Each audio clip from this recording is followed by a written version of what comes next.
Hey guys, and welcome back to My Lilac Hill. My name is Brittney. If you're new here, welcome. If you're not new here, welcome back. Today I just wanted to kind of get into laying out my plans as far as when I will be starting what variety of seeds and just kind of give you guys my roadmap. This is by no means the only way it can be done. There is so many different ways to go about seed starting. But I did want to share how I'm doing it primarily so that I can look back later, because I'm not the greatest at writing it down on what day I actually did it, but I'll have this plan in a video that I can reference later. So remember last week when I did a video and it was really nice outside and I was getting ready to take my dog for a walk and it was like 60 something degrees in February. And well, in true Missouri fashion, today it is 17 degrees and we've got a nice little layer of ice. So it's not spring yet, guys. It's not. It's false spring. Or we got a glimpse of false spring rather, and now it's right back to winter. And yeah, I know all of you gardeners out there can relate that seed starting is like the only thing keeping you going right now because we're just so over this winter. But it'll be spring soon. And in the meantime, let's start some seeds. How I do it is basically what the seed packet recommends for the most part. And I will just look at the seed packet and see how many weeks prior to your last frost date you need to start those seeds indoors. And that's generally what I go off of. And I do tweak it just a little bit depending on my own personal and work schedule. So this may not be the best setup for you and your schedule, so I definitely encourage you to look into, number one, your specific gardening zone.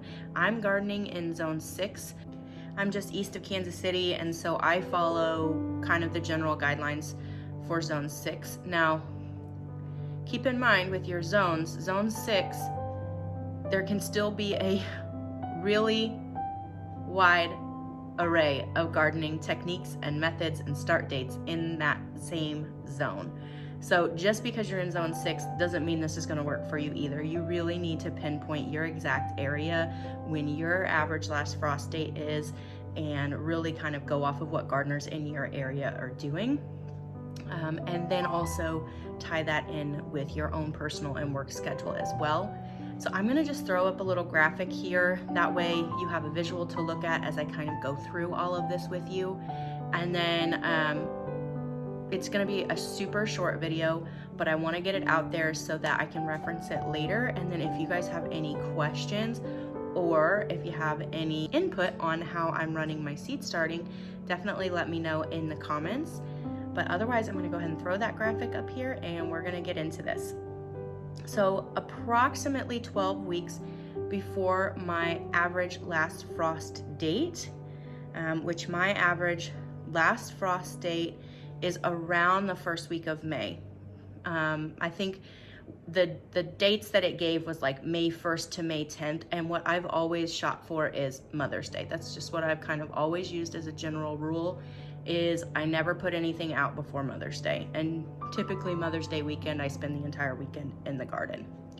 So 12 weeks prior to that puts us at about the week of February 11th. And I'm gonna be starting my peppers using a paper towel method. I actually just started my peppers the other day in the paper towel method.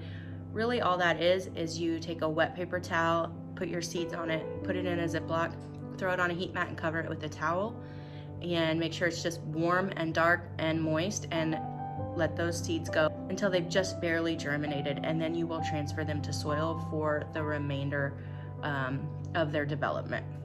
A couple weeks after the peppers, I'll be doing my onions and leek, and then at about 8 weeks is when I do my tomatoes. Now, the reason I do my tomatoes at 8 weeks is because I really want my tomatoes to be pretty established and ready to go in, but not huge. I don't have a greenhouse and I don't have a ton of space for when I pot up all of these seedlings as they grow and develop. So you really need to keep that in mind when you're deciding how early you're going to start these plants, because technically you could start tomatoes in January. depending on your setup. If you have a high tunnel that they're gonna end up being put in, or if you just have a massive greenhouse and you're able to store all of these big seedlings, go for it. Start them whenever you want, but just keep in mind, they do grow and you need the space for those seedlings to grow and develop. Otherwise, they're not gonna be as strong when you go to plant them out in the garden. Because like for my case, I don't have a greenhouse, and if I were to start tomatoes, and I'm growing about 150 tomato plants this year, if I were to start all of those in my house in January, they'd be all over my living, they would take up my entire living room. I'd have nowhere to put them. So you just have to keep that in mind as you're starting your seeds. And if you don't have the space, then I recommend you don't start them super early. And then at about 6 weeks, that's when I'm gonna do things like okra, eggplant, kale, kohlrabi, and those Napa cabbage I was telling you about. And then as we get a little bit closer, between 4 and 2 weeks, that's pretty much when I'm gonna start the remainder of the items that I'm starting from seed. Now, as you'll see at the bottom of this graphic, there's several things that I plan to direct sow in the garden. That would be things like cucumbers, green beans, carrot, radish, beets, lettuce, and some of my other greens, my potatoes, my sweet corn, my squash, and my fennel. I also have started trying to get some sweet potato slips. Basically all I did, and I'll throw a picture up here for you, is I took 3 sweet potatoes from the grocery store and I put them in a jar of water. You want the pointy tip down and the rounded tip up, and these will shoot some slips out of the top of the plant. I really should have started this in January. I just started this February 14th. I was behind on it.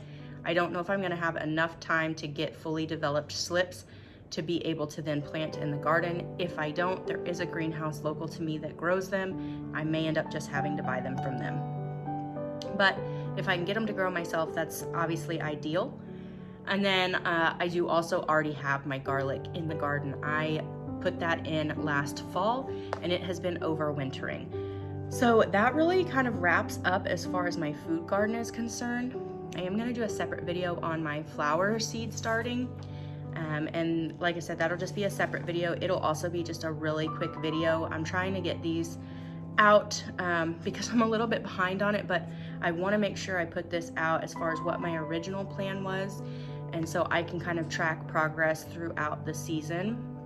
Like I said, I change my mind all the time, especially when it comes to gardening, and you kind of have to be flexible when you're gardening because weather is uncontrollable, life happens and you get busy and things come up. And so I start out with a really solid plan, and every single year that changes, and you just kind of have to be willing to be flexible with that and know that there's no wrong way of doing it. The only wrong way of doing it is not doing it at all. So if you are new to seed starting and it's overwhelming, or you're kind of stuck in analysis paralysis where you're just overthinking it, I just recommend starting. Just start. And if it's wrong, make note of it and change it next year. And there's really no other way to go about it when you're beginning, is to just do it. So I highly recommend you do that. If you're new and you need some help, feel free to send me a message. I'd love to help you out. But again, I just recommend that you get started, and it's such a learning process. This is my 10th season gardening, and I still would not say I'm an expert. I still am learning every single year, and that's just the thing that keeps me wanting to do it, is it's never boring. So if you think you don't know what you're doing, you probably don't, because even those of us who do think we know what we're doing, we still don't know what we're doing. So go ahead and give it a shot and let me know how it goes for you. I'm gonna go ahead and wrap this video up. Like I said, I just wanted it to be really quick for you. And if you have any questions, let me know. Otherwise, I will catch you all in the next video. Thank you so much for watching. We'll see you next time.